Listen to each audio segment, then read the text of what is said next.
to Solving for the Undefined podcast. I'm your host, Johanna, founder of Miss Kuiper's Classroom, the place that equips teachers in creating a healthy math classroom where students can thrive, no matter their academic abilities. But it's not always about the numbers, and that's why I'm here, bringing you the formulas to solve your problems, math and otherwise, plus strategies on cultivating that necessary math mindset. And that's what you can count on. Hello, and welcome to Season 3 of the Solving for the Undefined podcast. I know it's been a minute, but I'm so glad to be back, and I'm super excited for this season as it is jam-packed with things that I know will make your teaching life easier, because they've made my teaching life easier. And seriously, who couldn't need that this year? Thinking over what this year has already sprung at us, I'm grateful for 3 things. 1, the community of teachers whom we can lean on for encouragement, venting, and understanding. 2, coffee. I hope no explanation is needed for that. And 3, Saturday and Sunday, because without them, I probably would not survive. But let's go back to number 1, our community of teachers. No one truly understands what we've been going through this year except our fellow teachers. And not even just this year, the year before and the year before that. It's been a long time, and we still have a ways to go. My school year just hit the halfway point last week. So, in celebration of Season 3 of this podcast, February being my birthday month, and the teacher community that we are, I want to offer you something.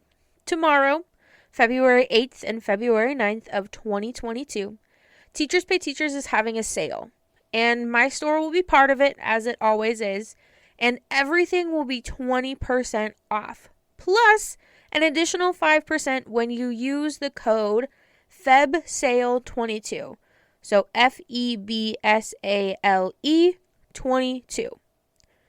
But I want to do something extra, because that's who I am. Not really.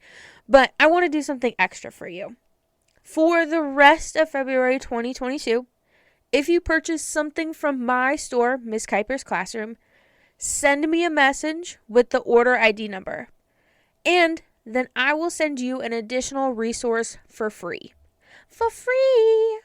It can be anything in my store that isn't in a bundle. Or isn't a bundle, I should clarify. I will outline all the details on the show notes on my website for this episode, but that is my gift to you.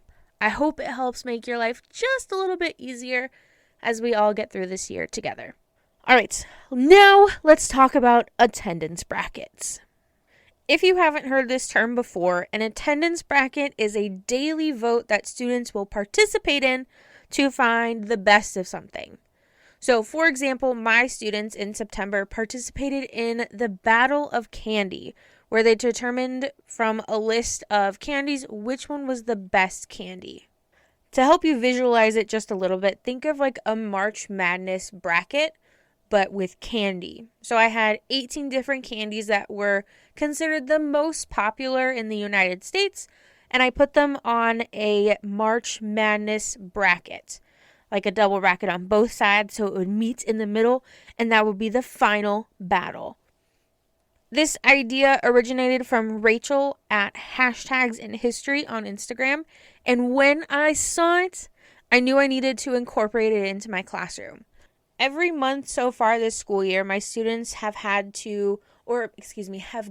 to vote on a different topic. So we've done, September was Battle of the Candy. October was the Video Game Showdown. November was Pie Pickin' Time, where they voted on different types of pie. December was Best Time of the Year. And we just finished up January of Marvel Heroes. And in February, we started Disney Villains. Took me a second there. And I have visuals of all of them except for the December one, the Best Time of the Year, on the show notes on my website. So if you want to see a picture of them or see how I set them up, feel free to check that out. I've let my students have some say in the topic that we choose every month. That way they have that extra little piece of engagement every month. But you can pick if your students have some say or if you just provide it. The way I do it is I give students at the end of the month 2 to 3 topics that I'm good with or I'm comfortable with doing a bracket on the next month. So as we led up to February, I gave students the option of Disney villains, fast food restaurants, or DC heroes or villains, because we had just come off of Marvel and I thought maybe they'd want to do DC. But most of my classes chose Disney villains, which is why for the month of February, we're voting on Disney villains. So let's talk about how an attendance bracket works every single day.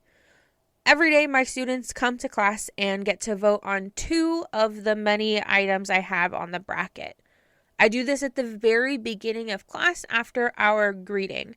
What I mean by greeting is every day when students come to class, the bell rings, and I'll go and I'll say like, "Good morning, class," to which they respond, "Good morning," to me.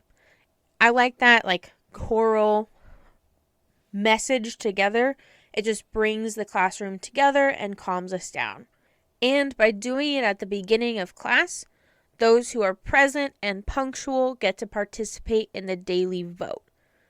You can do it however you best see fit, but I do it as an incentive to get my kids there on time. It is a privilege to participate, and that's why I do the bracket. It helps students be on time because they know that it's the only way that they get a say in the vote. And it's so cute too.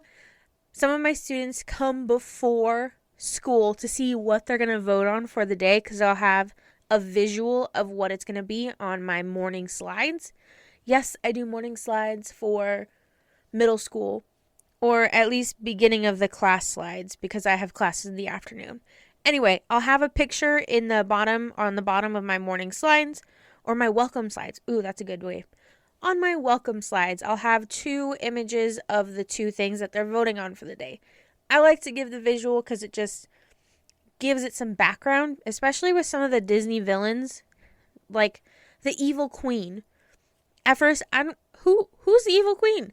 And then I realized that it's the queen from Snow White. Hopefully I got that right. But seeing that visual helped give me some context. So I appreciate having the visuals for my students. I have 2 ways that I count the votes.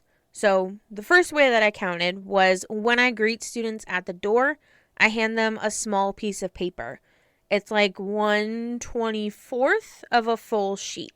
And it has a place for them to put their name and their vote. It's super small, just like a quick slip of paper. Then at the appropriate time, they get passed in and counted by a student. And with my regular Math 8 classes, they're a little bit bigger. I had up to 30 students, and trying to get every student to turn in their vote was like pulling teeth. So I turned it into a competition. So the classes who could pass in all their slips the quickest by the end of the week, whichever class had the quickest time, will get a piece of candy on Friday. And at the beginning of the school year, that was just a really good way for me to incentivize the quickness of doing it. But here's another way if that doesn't interest you. So I have some of my classes raise their hand to vote. So after our greeting, I'll ask students to think about who they want to vote for. So for example, Hulk versus Doctor Strange. Think about which one you want to vote for, and then we'll raise hands to vote. And then I'll be like, all right, those of you who want to vote for Hulk, go ahead and raise your hand. I'll give it a second, and I'll count those. I'll say the number, and then I'll be like, all right, those who are voting for Doctor Strange, raise your hand. I'll wait, and I'll record that number. Whichever one has the most for that class period gets 1 point. And then whichever person or item has the most points by the end of the day moves on in the bracket. And because I teach 5 classes, it works out perfectly. I don't have a tie. Overall, anyway. But when there is a tie in a class, I will add my vote to the class's vote. But I'll only do this once a day to make it fair. If throughout the day I've already voted and there's still a tie, I'll have 2 students on opposing sides do a round of rock, paper, scissors. And then that vote is the majority for the class. There are other ways that you can count votes for your different things on the bracket. Those are just the 2 that I have found to work for my students. Now, you may be thinking, why do this. It's not academically engaging. You're right. It probably isn't. But it gets students in the door and excited. Remember how I was telling you earlier in this episode about the students who will come into my classroom before school to check out what they're going to vote on that day? I love that time. Even students who I don't have. I have a couple students from some other Math 8 teachers who will come into my class just to see what they could have voted on for that day. And sometimes I'll give them a say if there's a tie or something. The attendance bracket gets my students excited to come to class to vote and see what will win. Plus, when students come into my classroom before school, it gives me an easy conversation starter to build that relationship with them. And I've had some very in-depth analysis and conversation with some of my classes. And for example, one of them, we were talking and debating about who was better, Thor or Iron Man, because of the way that they have their powers. Thor was a god, but Iron Man was, I guess, kind of like a self-made man, so to speak. Good one. Anyway, those relationship pieces that I'm building with my students are not only bonds me with them, but it helps them become a close-knit community. And that ultimately will boost engagement. When students feel safe with each other, even if it's something as trivial as an attendance bracket, that builds rapport with each other and ultimately leads to a healthier classroom environment. So lastly, let's talk about some logistics and how to set up an attendance bracket. First things first is choose the topic. Whether you pick it or you have your students give some input on it, choose the topic. From there, fill in the bracket. So after the topic is chosen, I like to figure out how many school days we'll have in the upcoming month. You don't have to do it this way where every bracket is a new month, or reverse that, every month is a new bracket. But I like to have those hard deadlines and fresh starts each month. So for example, in September we had 19 days of school. So I made a bracket that would take 19 votes.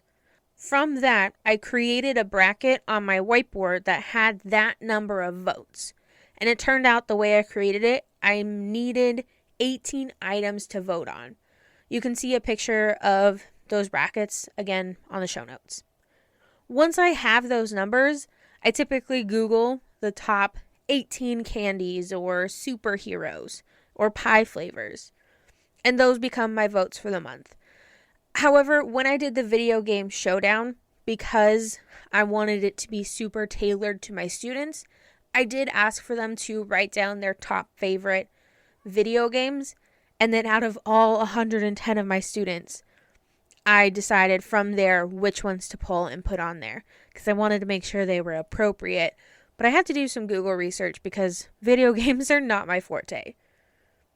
Anyway, from those items, I get a little nerdy with it, and I put all of them into a Google Sheet and then sort them with the randomizer. That way the votes are random and not biased by me. Although sometimes I'll flip them around if I think they would better serve to be next to each other. So I guess that kind of makes it a little biased by me. But I try not to be. And then lastly, after you've filled in your bracket, you get to have your students vote on it every single day. The way I do it is I do the outer edges first and then continue moving inwards. But you could do it the other way too. If you want to stick to one side of a double bracket, move all the way through till you have one on one side and then start away on the other. That's up to you. However you feel it'll work best and however it'll best engage your students. Because that's the whole point of doing an attendance bracket, is hook in your students at the beginning of class, get them there, get them interested, and the rest will just come. And that's what I have for you on attendance brackets. If you have any questions or would like me to clarify anything, feel free to shoot me a DM on Instagram or send me an email, and I'd be happy to help you out. Thank you so much for listening to today's episode, and I'll catch you later. Thank you so much for tuning into today's episode. To find all the links and resources to things talked about in this episode, head on over to MissKuipersClassroom.com and click on podcast.